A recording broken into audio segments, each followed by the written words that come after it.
South ఇండియాలోనే అతి తక్కువ ధరలకి రత్నాలనందించే ఏకైక సంస్థ 6JVR.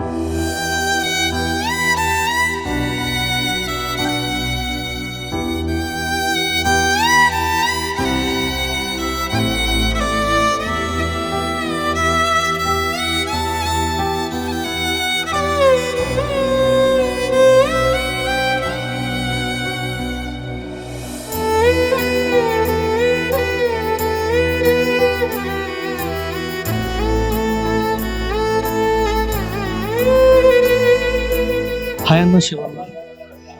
అంటే నిన్న సడన్గా సూసైడ్ జరిగింది. అసలు మీకు ఏ టైంకి తెలిసింది కరెక్ట్గా అంటే ఈ ఇష్యూ? నేను ఆఫీస్ నుండి నేను ఇంటికి వెళ్తున్నాను. నాకు 8:30 కాల్ వచ్చింది. మా బాబాయ్ చేశారు, చంద్రకాంత్ వాళ్ళ డాడీ.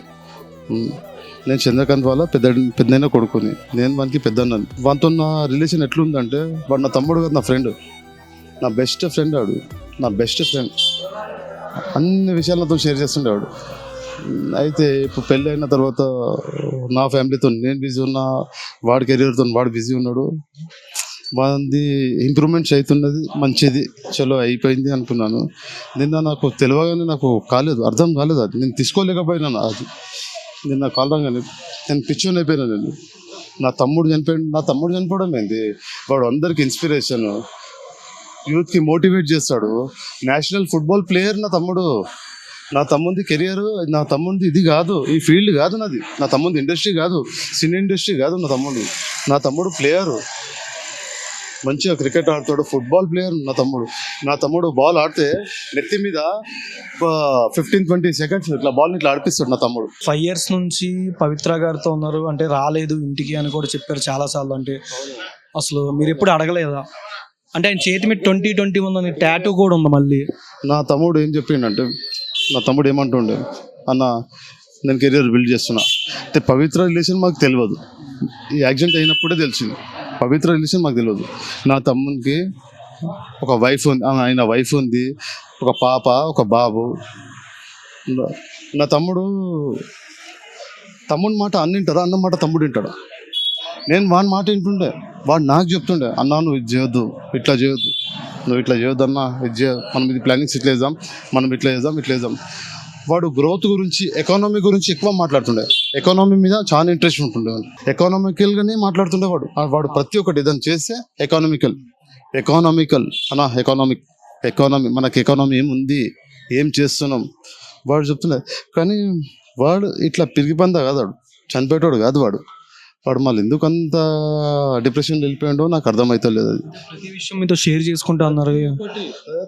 ఈ యాక్సిడెంట్ అయిన తర్వాత మీరు కలిసారా లేకపోతే ఏంటని? ఫోన్ ఈ రోజు కలుద్దాం అనుకున్నాను, నిన్న రాత్రి అన్ఫార్చునేట్లీ నాకు కాల్ వచ్చింది. నా తమ్ముడు నాకు గుడ్ ఫ్రెండ్,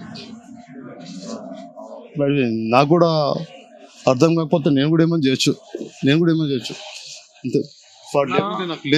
నాకు లేదు, వాడే నాకు మొత్తం.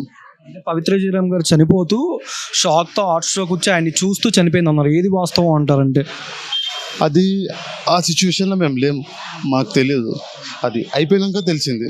మా తమ్ముడు ఇది మా మహబూబ్ నగర్ అక్కడ పడి ఉన్నాడు మా తమ్ముడు అని తెలిస్తే మా వాళ్ళు వెళ్ళినారు. నాకు మేజర్ యాక్సిడెంట్ అయింది. నేను పేషెంట్, కానీ నేను మంచిగా ఉంటే నా తమ్ముడిని నేను కాపాడుకుంటుండే. నా తమ్ముడు ప్రతి ఒక్క విషయం నాకు చెప్తుండే, ఇప్పుడు ఏం తిందాం, నెక్స్ట్ పొజిషన్ ఏం చేద్దాం, ఇప్పుడు అన్న సాయంత్రం ఏం చేద్దాం, నా తమ్ముడు నాకు చెప్తుండే. అంటే మెంటల్గా చేతికి కానీ స్కల్కి కానీ తగిలేసి మెంటల్గా చేస్తున్నాను, అద్దల పగలు కొట్టేస్తాను అని చెప్పారు మా యొక్క పర్సన్ ఇంటర్వ్యూలో మొన్న. అంటే షాక్ ట్రీట్మెంట్ ఇద్దామని కూడా అనుకున్నారు, కానీ మెడిటేషన్ ద్వారా కంట్రోల్ చేస్తూ అని చెప్పి నాకు తెలుస్తుంది. షాక్ ట్రీట్మెంట్ ఎవరు ఇస్తా అన్నారు? ఆయనే చెప్పారన్న ఇంటర్వ్యూలో. అంటే చెప్పారన్న నార్మల్ గా సార్ చెప్పారు, మీరు చెప్తున్నారు కదా.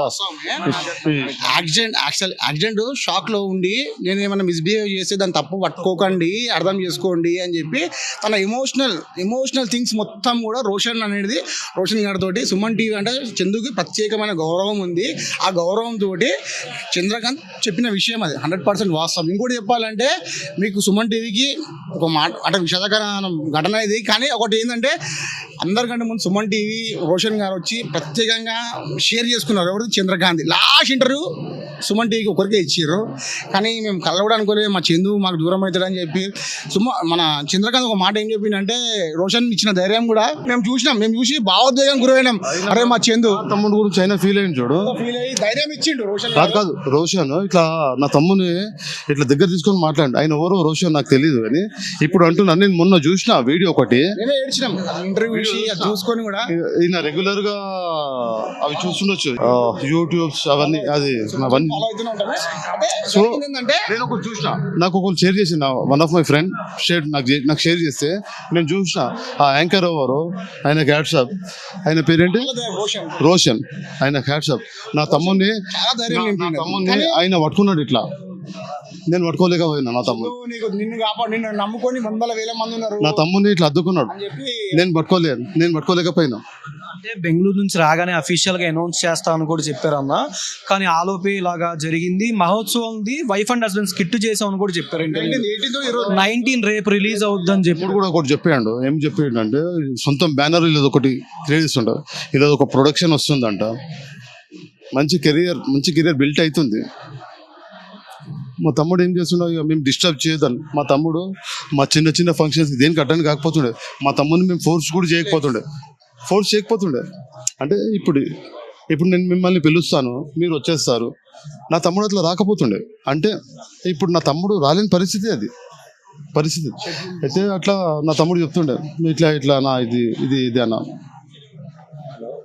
కానీ నా తమ్ముడు ఇట్లా చేస్తాడు నేను ఎక్స్పెక్ట్ చేయలేము. నా తమ్ముడు చచ్చిపెట్టోడు కాదు. అంటే స్టార్టింగ్ మ్యారేజ్ అయినప్పుడు కూడా బాగానే ఉండి, తర్వాత 390 సీరియల్ స్టార్ట్ అయిన దగ్గర నుంచి తర్వాతనే నా తమ్ముడు ఇండస్ట్రీకి ఎప్పుడైతే అడుగు పెట్టిండో నా తమ్ముడు అడుగు ఖరాబ్ అయిపోయాడు. నా తమ్ముడిని మింగేసింది ఆ ఇండస్ట్రీ. ప్రొడక్షన్ నుంచి కానీ కో ఆర్టిస్టులు కానీ ఎవరైనా వచ్చారన్న ఇప్పటికి? నిన్న ఈవినింగ్ నుంచి జరిగిన ఇన్సిడెంట్ అభిమానించ కొంతమంది 5-10 మంది రావచ్చు, కానీ ఇండస్ట్రీ అనేది చెప్తున్నాం అది వేస్ట్. ఆర్టిస్టులు వచ్చినారు, ఎవరు అంటే ఇట్లా గుడ్ విల్ అంటే ఫ్రెండ్లీగా వచ్చినారు. అంటే మన నియర్ బై ఉంటారు, సాయి అని ఉంటారు. సాయి మీరు తెలుసు, గబ్బర్ సింగ్ టీం సాయి ఉండే, పాపం ఆయన ఉన్నాడు, ఛాన్స్ చెప్పు ఉండే ఆయన. సుమన్ టీవీలో మీ పర్సనల్ అండ్ బిజినెస్ ప్రమోషన్స్ కోసం కింది నెంబర్కి కాంటాక్ట్ చేయండి.